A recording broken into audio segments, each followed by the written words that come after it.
ഇല്ലേ? ജ്യേഷ്ഠന്റെ വീട്, അനുജന്റെ വീട് എല്ലാം തൊട്ടടുക്കൽ ഇങ്ങനെ ഉണ്ടാവും. ജ്യേഷ്ഠന്റെ വീട് ഇത്, അനുജന്റെ വീട് അത്. ഖുർആൻ പറയുന്നു അവരോട് രണ്ട് ബാധ്യതയുണ്ട്. എന്താണ്?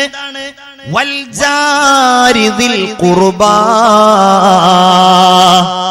കുടുംബ ബന്ധമുള്ള അയൽവാസി, ജ്യേഷ്ഠൻ, അനുജൻ, സഹോദരൻ, വാപ്പായുടെ സഹോദരൻ, അങ്ങനെയുള്ള വലിയ ബന്ധങ്ങളുണ്ടല്ലോ, അവനോട് രണ്ട് ബാധ്യതയാണ്. വൽ ജാരിൽ ജുനുബി, അകന്ന അയൽവാസി എന്ന് പറഞ്ഞാൽ ബന്ധമില്ലാത്ത അയൽവാസി, കുടുംബ ബന്ധമില്ലാത്ത അയൽവാസി, ഇയാളോട് അയൽവക്കത്തെ ബന്ധവും അതുപോലെ കുടുംബ ബന്ധവും നീ പാലിക്കണമെന്നാണ് പരിശുദ്ധ ഖുർആനിൽ അല്ലാഹു തമ്പുരാൻ പറയുന്നത്. ഇസ്ലാമിന്റെ ദർശന പ്രകാരം നീ വീട് പണിയുമ്പോ നിന്റെ അയൽവാസിയുടെ വീടിന് ഒരു പ്രയാസമുണ്ടാകുന്ന രീതിയിൽ, കാറ്റ് തടയുന്ന രീതിയിൽ നീ വീട് പണിയാൻ പാടില്ല. ചിന്തിക്കണം. നമ്മൾ കാരണം നമ്മുടെ അയൽവാസിക്കും കൂടെ സമൃദ്ധി ഉണ്ടാകണം. നമ്മൾ കാരണം നമ്മുടെ ചുറ്റുപാടുകളിലുള്ളവർക്ക് സന്തോഷമുണ്ടാകണം. നമ്മൾ കാരണം പടച്ചോനെ ഇവന്റെ അടുക്കലാണല്ലോ ഞാൻ താമസിക്കുന്നത്, അങ്ങനെ ഉണ്ടാവാൻ പാടില്ല. ഹബീബായ മുഹമ്മദ് മുസ്തഫ സല്ലല്ലാഹു അലൈഹി വസല്ലമ തങ്ങൾ പറയുകയാണ്, അർബഉം മിൻ സആദത്തിർ റജുലി, ഒരു മനുഷ്യന്റെ ഭാഗ്യം, സൗഭാഗ്യം നാലെണ്ണമാണ്. ഒരാൾക്ക് സൗഭാഗ്യം കിട്ടിയത് 4 കാര്യങ്ങൾ അയാൾക്ക് കിട്ടിയോ എന്ന് നോക്കിയിട്ടാണ്. ഇത് ഞാൻ പറഞ്ഞു കഴിഞ്ഞാൽ നിങ്ങൾക്ക് എല്ലാവർക്കും മനസ്സിലാക്കാൻ കഴിയും ഞാൻ ഭാഗ്യവാനാണോ അല്ലേ എന്ന്. ഞാൻ അത്ര നേരം പറഞ്ഞപ്പോഴേക്ക് കുറെ ആളുകൾക്ക് ഉറക്കം വന്നോ എന്ന് ഞാൻ സംശയിക്കുകയാണ്. ഉറക്കം വന്നോ? ഇല്ല, അൽഹംദുലില്ലാ. അപ്പൊ ആ പറഞ്ഞ ആൾക്ക് ഏതായാലും വന്നിട്ടില്ല. പറയാത്ത ആൾക്കാർക്ക് ഇനി ഉറക്കം വരുന്നുണ്ടോ എന്നുള്ളത് നമുക്ക് നോക്കണം എന്നുണ്ടെങ്കിൽ ഒന്ന് എഴുന്നേറ്റ് നിൽക്കാൻ പറഞ്ഞാൽ എല്ലാവർക്കും റാഹത്ത്. ഞാൻ പ്രസംഗം തുടങ്ങിയിട്ട് എത്ര നേരമായി? അരമണിക്കൂറായോ? നിങ്ങൾ ആരും സമയം നോക്കിയിട്ടില്ല, പറയണതിരുന്ന് അങ്ങനെ കേൾക്കുക. 1 മണിക്കൂർ കറക്റ്റ് ആണോ? 1 മണിക്കൂറാണ്. ഇൻഷാ അല്ലാഹ് ഇനി 1 മണിക്കൂറും കൂടെ പോകും തോന്നുന്നുണ്ടല്ലേ? ഇൻഷാ അല്ലാഹ് അല്ലാഹു തആല സ്വീകരിക്കട്ടെ. അല്ലാഹു ഈ പറയുന്ന കാര്യങ്ങളൊക്കെ ജീവിതത്തിൽ അല്ലാഹു നമുക്ക് വലിയ വെളിച്ചമാക്കി തരട്ടെ. നമ്മുടെ ജീവിതത്തിലും സാമൂഹികമായ നമ്മുടെ ചുറ്റുപാടുകളിലൊക്കെ അല്ലാഹു വലിയ ബറക്കത്ത് തരട്ടെ. അപ്പൊ നമുക്ക് എഴുന്നേറ്റ് നിന്ന് ചെറിയൊരു സ്വലാത്ത് ചൊല്ലിയാലോ? എല്ലാവരും സ്വലാത്ത് ചൊല്ലൂ. തവസ്സൽനാ ബിബിസ്മില്ലാ വബിൽ ഹാദി റസൂലില്ലാ വകുല്ലി മുജാഹിദിൻ ലില്ലാ വഅഹ്ലിൽ ബദ്രി യാ അല്ലാഹ് സ്വലാത്തുല്ലാഹ്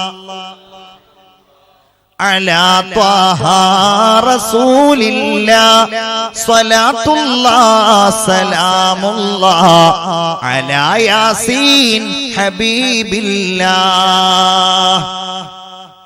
ഉറക്ക്, അശ്രദ്ധ രണ്ടും പോയവര് മാത്രം ഇരിക്കി. അല്ലാത്തവർക്ക് നിൽക്കാനും സൗകര്യമുണ്ട്, കിടക്കാനും സൗകര്യമുണ്ട്. എല്ലാവരും ഉറക്ക് പോയോ? അൽഹംദുലില്ലാ, ഉറക്കൊക്കെ പോയി. എല്ലാരും ഉണർന്ന സ്ഥിതിക്ക് സഹോദരിമാരെ, ഞങ്ങൾ കാണുന്നില്ല എന്നുണ്ടെങ്കിലും നിങ്ങളൊക്കെ അവിടെ ഉറങ്ങാതിരിക്കുന്നുണ്ടാവുന്നതാണ് ഞങ്ങളുടെയൊക്കെ പ്രതീക്ഷ. ഇൻഷാ അല്ലാഹ് ബക്കറ്റുമായിട്ട് നമ്മുടെ സുഹൃത്തുക്കളുടെ അടുക്കൽ. അവരുടെ പേരെന്താണ്? അബ്ദുൽ ഹമീദ് സാഹിബാണ്. അപ്പൊ ഹമീദ് വരുന്ന സമയത്ത് ഒരു കാര്യം കൂടെ പറഞ്ഞിട്ട് തുടങ്ങിയാൽ മതി. ഹമീദ് ക എന്താണെന്നറിയോ? ഇപ്പൊ കീശയെന്ന് ഇങ്ങനെ എടുത്തിട്ടുണ്ടാവും. എത്ര നമ്മൾ ഏറ്റവും കൂടുതൽ അള്ളാഹു എന്താ ഖുർആനിൽ പറഞ്ഞത്? ലൻ തനാലുൽ ബിർറ ഹത്താ തുൻഫിഖു മിമ്മാ തുഹിബ്ബൂൻ എന്നാണ്. നിങ്ങൾ ഏറ്റവും ഇഷ്ടപ്പെടുന്നത് നിങ്ങൾ ചെലവഴിക്കുന്നത് വരെ നിങ്ങൾ ആരും നല്ലത് ചെയ്തവരല്ല. ഇതൊരു ചെലവഴിക്കലാണല്ലോ. നമ്മളെ ഏറ്റവും ഇഷ്ടപ്പെടുന്നത് കാരണം നമ്മുടെ കീശയിലുള്ളതിൽ നമ്മൾ ഏറ്റവും ഇഷ്ടപ്പെടുന്ന നോട്ട് എത്രയാണ്? 10 റുപ്യ അല്ലേ? അതുകൊണ്ട് എല്ലാരും 10 റുപ്യ എങ്ങനെ ഇടുക? ഏത് ബക്കറ്റ് പിരിവ് നോക്കിയാലും 10 റുപ്യ. ഞാൻ പലപ്പോഴും പറയാറുണ്ട്, നമ്മുടെ നരേന്ദ്രമോദി 500 1000 ഒക്കെ നിരോധിച്ച കൂട്ടത്തിൽ ആ 10 രൂപ കൂടെ നിരോധിച്ചിരുന്നെങ്കിൽ നമ്മളെ ബക്കറ്റ് പിരിവൊക്കെ എന്നേ രക്ഷപ്പെട്ടേ. ഇവർ മിക്കവാറും നമ്മളുടെ ബക്കറ്റ് പിരിവ് കണ്ടാൽ നിരോധിക്കാൻ സാധ്യതയുണ്ട്. എവിടെ നോക്കിയാലും 10 റുപ്യ.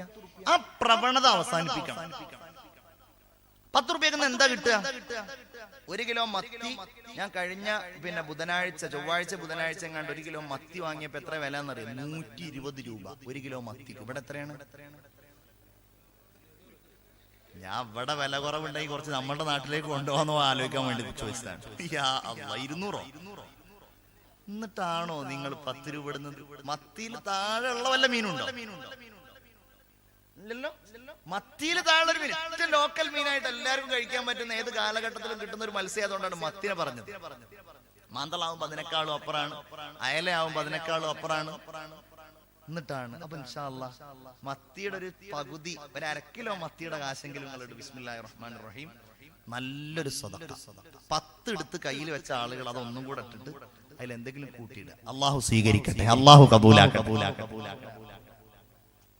അള്ളാഹു കബൂലാക്കട്ടെ. എല്ലാവരും ആമീൻ പറയാം. അള്ളാഹു സ്വീകരിക്കട്ടെ. എന്ത് മുറാദുകളോടെയാണോ നിങ്ങൾ ആ ബക്കറ്റിലേക്ക് സ്വതക്ക ചെയ്യുന്നത്, അള്ളാഹു ആ സ്വതക്കയെ സ്വീകരിക്കട്ടെ. അള്ളാഹു നിങ്ങളുടെ മുറാദുകൾ ഹാസുലാക്കി തരട്ടെ. ആമീൻ യാ റബ്ബൽ ആലമീൻ.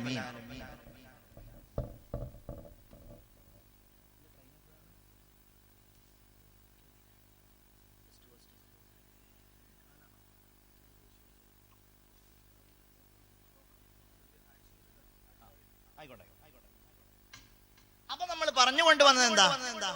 അപ്പൊ ഞാൻ ഇതിനത് പറയുന്നതിന്റെ മുമ്പ് എന്താണ് പറഞ്ഞത് നിങ്ങൾ പറയണം. ഞാൻ എന്ത് പറഞ്ഞിട്ടാ നിർത്തിയത്? നിങ്ങൾ ശ്രദ്ധിക്കണം. ഇതൊരു ആത്മസുഹൃത്താണ്. അള്ളാഹു ദീർഘായുസ് കൊടുക്കട്ടെ, ആരോഗ്യം കൊടുക്കട്ടെ. ഓപ്പറേഷനുമായി ബന്ധപ്പെട്ട് എന്തോ ഒരു കാര്യം പറഞ്ഞിരുന്നു പ്രിയപ്പെട്ട റഹ്മാൻ, റിയാസ് റഹ്മാൻ. അള്ളാഹു താഴെ എന്ത് ബുദ്ധിമുട്ടുണ്ടെങ്കിലും അള്ളാഹു താഴെ നിറവേറ്റി കൊടുക്കട്ടെ. നിങ്ങൾ ആലോചിച്ച് നോക്കൂ, ഞാൻ ഇപ്പൊ എന്താ പറഞ്ഞത്? നിങ്ങൾ പറയും 4 കാര്യങ്ങൾ ഉണ്ടെങ്കിൽ ഒരാള് വിജയിയാണ്. എപ്പോഴും കേൾക്കുന്ന ഹദീസാണ്, ഞാൻ അതുകൊണ്ട് ചുരുക്കി പറയാം. 1, ഇംറഅത്തുൻ സ്വാലിഹ, സദ്വൃത്തയായ ഒരു ഭാര്യ. അതുണ്ടോ നമ്മൾ വിജയിച്ച ആളാണ്. എന്താണ് എല്ലാവരുടെയും മുഖം മങ്ങിയോ? നിങ്ങൾ വിജയികൾ തന്നെയല്ലേ ഇതില്? അള്ളാഹു തൗഫീഖ് തരട്ടെ, അള്ളാഹു അനുഗ്രഹം ചൊരിയട്ടെ. ആമീൻ യാ റബ്ബൽ ആലമീൻ. അതോ പണ്ടൊരാള് പറഞ്ഞതുപോലെയാണോ? പണ്ടൊരാള് കാര്യമായി വാഴ് പറഞ്ഞുകൊണ്ടിരിക്കുകയാണ്. ഭയങ്കര വാഴ്, ഉസ്താദ് ഭയങ്കര വാഴ്.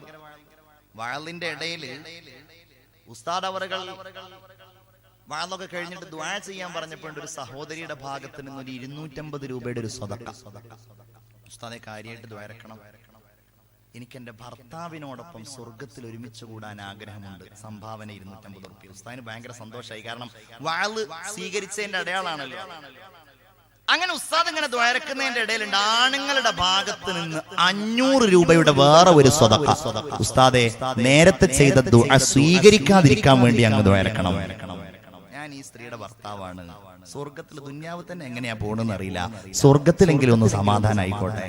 തമാശയായിട്ട് പറയണമെന്നുണ്ടെങ്കിലും അങ്ങനെയുള്ളവരാണോ? അല്ല. ഏതായാലും അത് വിജയത്തിന്റെ അടയാളമാ. 1 അൽ മർഅത്തു സ്വാലിഹ, രണ്ടാമത്തേത് വൽ ജാറു സ്വാലിഹ്, നല്ല അയൽവാസി ഒരാൾക്കുണ്ടാവുക. നല്ല ചുറ്റുപാടുകളിലുള്ളവർ, അത് മുസ്ലിം ആവട്ടെ മുസ്ലിങ്ങളല്ലാത്തവരാകട്ടെ, സന്തോഷമുള്ളാകുന്നവരുണ്ടാവുക, ആനന്ദമുണ്ടാക്കുന്നവരുണ്ടാവുക, ആഹ്ലാദകരമായ ജീവിതമുണ്ടാക്കുന്നവരുണ്ടാവുക. ഞാൻ എന്നെ കുറിച്ച് പറയാമല്ലോ, എന്റെ ചുറ്റുപാടുകളിലുള്ള അയൽവാസികൾ മുഴുവൻ മുസ്ലിങ്ങളല്ലാത്തവരാണ്. എന്റെ വീടിന്റെ മുകളിലുള്ളവൻ ഒരു മുരളിയാണ്, അതിന്റെ ഇപ്പുറത്തുള്ളത് ഒരു ദേവകിയുടെ വീടാണ്, അതിന്റെ ഇപ്പുറത്തുള്ളത് ഒരു മുസൽമാനായ എന്റെ ബന്ധുവായ ഒരു ഉസ്മാന്റെ വീടാണ്. ഞാൻ എപ്പോഴും ചിന്തിക്കാറുണ്ട്, അല്ലാഹുവേ, ഒരു മതമാവണമെന്നില്ലല്ലോ സ്നേഹം പങ്കുവെക്കാൻ, സൗഹാർദ്ദം പങ്കുവെക്കാൻ, പരസ്പരമുള്ള ഇഷ്ടം പങ്കുവെക്കാൻ. അതാർക്കുമാകാമല്ലോ, മനുഷ്യനായാൽ മതിയല്ലോ. ജാതിയുടെയും മതത്തിന്റെയും അതിർവരമ്പുകൾ മാറ്റിവെച്ച് അയൽവാസി എന്ന ആ സ്നേഹം കൊണ്ട് ആ ബന്ധങ്ങളെ നിബദ്ധമാക്കുവാൻ വേണ്ടി നമ്മെ പഠിപ്പിച്ചു ആദരവായ നബി മുഹമ്മദ് മുസ്തഫ സല്ലല്ലാഹു അലൈഹി വസല്ലം. അവനെ ബഹുമാനിക്കാൻ പഠിപ്പിച്ചു അല്ലാഹുവിന്റെ ദീൻ. അപ്പൊ നല്ല അയൽവാസി ഉണ്ടാവുക. മൂന്നാമത്തേത് എന്താണ്? മൂന്നാമത്തേത് അവിടെ നിൽക്കട്ടെ. നാലാമത്തേത് വൽ മർകബുൽ ഹനീ, വൽ മർകബുൽ ഹനീ, ഇണങ്ങിയ ഒരു വാഹനം ഉണ്ടാവുക. മൂന്നാമത്തേത് വൽ മസ്കനുൽ വാസിഅ, വേറെ ഹദീസിൽ വദ്ദാറുൽ വാസിഅ, വിശാലമായ വീട്. ഇവിടെയാണ് നമ്മളൊക്കെ പെടാറുള്ളത്. നമ്മുടെ മനസ്സിനാണ് വിശാലത. ഞാനൊരാളുടെ വീട്ടിൽ പോയി. ആ വീട്ടിൽ പോയപ്പോ എന്നെ സംബന്ധിച്ചിടത്തോളം കാഴ്ചയിലത് ചെറിയ ഒരു വീടാണ്. പക്ഷെ ആ മനുഷ്യന്റെ മനസ്സ് വളരെ വിശാലമാണ്. കാരണം അയാൾക്ക് ആ വീട് എല്ലാ സൗകര്യമുള്ള വീടായിട്ട് അനുഭവപ്പെടുന്നു. നിങ്ങളുടെ വീടുകളെ കുറിച്ച് ആലോചിക്കുക. എന്നിട്ട് നിങ്ങൾ ചിന്തിക്കുക, എന്റെ ഈ വീട് അൽഹംദുലില്ലാഹ് ഇതിലെനിക്ക് താമസിക്കാനുള്ള വിശാലതയുണ്ടല്ലോ, സൗകര്യങ്ങളുണ്ടല്ലോ, ഇതെനിക്ക് മതിയായതാണ്. ഇനി ഇതിന്റെ മുകളിൽ ഞാൻ വീട് വെക്കുന്നില്ല, ഇതിനെ ഞാൻ വിശാലമാക്കുന്നില്ല എന്ന് ചിന്തിച്ച് ഉള്ള വീട് കൊണ്ട് തൃപ്തിപ്പെട്ടാൽ റഹ്മാനായ റബ്ബ് അത് വിശാലമായ വീടാക്കുകയാണ്. എന്നാൽ വീടുണ്ടാക്കി ഒരു കൊല്ലം കഴിഞ്ഞപ്പോ റൂമിന്റെ വീതി പോരല്ലോ, സിറ്റ് ഔട്ടിന്റെ വീതി പോരല്ലോ, അതുപോലെ അതിഥികളെ സ്വീകരിക്കാനുള്ളതിന്റെ വിശാലത പോരല്ലോ എന്ന് പറഞ്ഞിട്ട് കടം വാങ്ങിയും ബുദ്ധിമുട്ടിയിട്ടും ഉള്ള വീട് പൊളിക്കാൻ തയ്യാറാകുന്നുവെങ്കിൽ നിന്റെ വീട് വിശാലമായ വീടല്ല. നിന്റെ വീട് നീ വിജയിച്ചതിന്റെ അടയാളം നിനക്ക് കിട്ടിയിട്ടില്ല. വിശാലമായ വീടെന്ന് പറയുന്നത് ഏതാ? ആ വീട്ടിലേക്ക് നിന്റെ പ്രിയപ്പെട്ട ഉമ്മയെ നീ കൊണ്ടുവന്നിട്ടുണ്ട്. നിന്റെ പ്രിയപ്പെട്ട ഉപ്പ അവിടെ താമസിക്കുന്നുണ്ട്. നിന്റെ ഭാര്യ എവിടെയുണ്ട്? നിന്റെ മക്കൾ എവിടെയുണ്ട്? നിന്റെ ഉമ്മാക്കുള്ള സേവനം നീ ചെയ്യുന്നുണ്ട്. നിന്റെ വാപ്പാക്കുള്ള സന്തോഷം നീ ചെയ്യുന്നുണ്ട്. നിന്റെ ഉമ്മാക്ക് രാത്രി ചോറ് പറ്റില്ല, നിന്റെ ഉമ്മാക്ക് രാത്രി കഞ്ഞിയാണ് പറ്റുക. ആ കഞ്ഞിയാണ് നീ ഉമ്മാക്ക് കൊടുക്കുന്നത്. നിന്റെ ഉപ്പാക്ക് രാത്രി ചപ്പാത്തിയാണ് വേണ്ടത്, നീ ആ ചപ്പാത്തിയാണ് കൊടുക്കുന്നത്. അവിടെ അസ്വാരസ്യമില്ല, അവിടെ സങ്കടമില്ല, അവിടെ സംഘട്ടനമില്ല, എല്ലാം അവിടെ സമാധാനമാണ് എങ്കില് ആ വീടാണ് അൽ മസ്കനുൽ വാസിഅ, വിശാലമായ വീട് എന്ന് നബിയുനാ മുഹമ്മദ് മുസ്തഫ സല്ലല്ലാഹു അലൈഹി വസല്ലം സൂചിപ്പിച്ച വീട്. എന്നാൽ ഇന്നത്തെ വിശാലത എവിടെയാണ്? ഇന്ന് എന്തിനാണ് ഗൾഫിൽ പോകുന്നത്? നമ്മുടെയൊക്കെ ലക്ഷ്യം ഒരു വീടുണ്ടാക്കുക എന്നുള്ളതാണ്.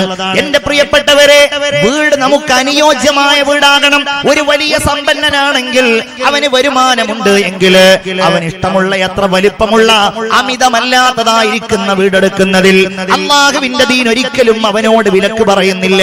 എന്നാൽ ഇന്ന് വീടെടുക്കുന്നത് എങ്ങനെയാ? ഞാൻ കഴിഞ്ഞ ദിവസം ഒരു വീട്ടിൽ പോയപ്പോ ആ സഹോദരന്റെ വീട് യൂട്യൂബിലൊക്കെ ഉണ്ട്, അവന്റെ വീടിന്റെ ഹൗസ് വാമിംഗ് ഉണ്ട്. എന്നാൽ അദ്ദേഹത്തിന്റെ ഉപ്പ എന്നോട് പറഞ്ഞു, ഈ വീടെടുത്തതിന് ശേഷം ഇവിടെ സമാധാനമില്ല, മുഴുവൻ കടമാണ്. അവനാണെങ്കിലോ എല്ലാ സൗകര്യങ്ങളും ഉള്ളയാളായിരുന്നു. പക്ഷെ ഈ വീടെടുത്തതോടുകൂടെ അവനാകെ പ്രശ്നത്തിലാണെന്ന് എന്നോട് പറഞ്ഞു. എനിക്ക് തോന്നിയ ഒരു കാര്യം, വീടെടുക്കാൻ വേണ്ടി ഒരുങ്ങിയ ഒരാൾ അവന്റെ ബഡ്ജറ്റിൽ ഒതുങ്ങാത്ത, അവന്റെ ഭാര്യയുടെ സമ്മർദ്ദപ്രകാരം, അവന്റെ പൊങ്ങച്ചത്തിന് വേണ്ടിയിട്ട്, അവന്റെ ആഡംബരത്തിന് വേണ്ടിയിട്ട് അവൻ വീടുണ്ടാകുമ്പോ അവന്റെ വരുമാനത്തിനപ്പുറത്തേക്ക് പോയിട്ട് ബാങ്കിൽ പോയി ലോൺ എടുത്ത്, പലിശക്ക് പണമെടുത്ത്, ആളുകളിൽ നിന്ന് കടം വാങ്ങി, അങ്ങനെ അലങ്കാരവും സന്തോഷവും അലങ്കാരവും അതുപോലെ വലിയ വലിയ സംവിധാനവും ഒക്കെ ഒരുക്കിയാൽ ആ വീടൊരിക്കലും സമാധാനത്തിന്റെ വീടാവുകയില്ല.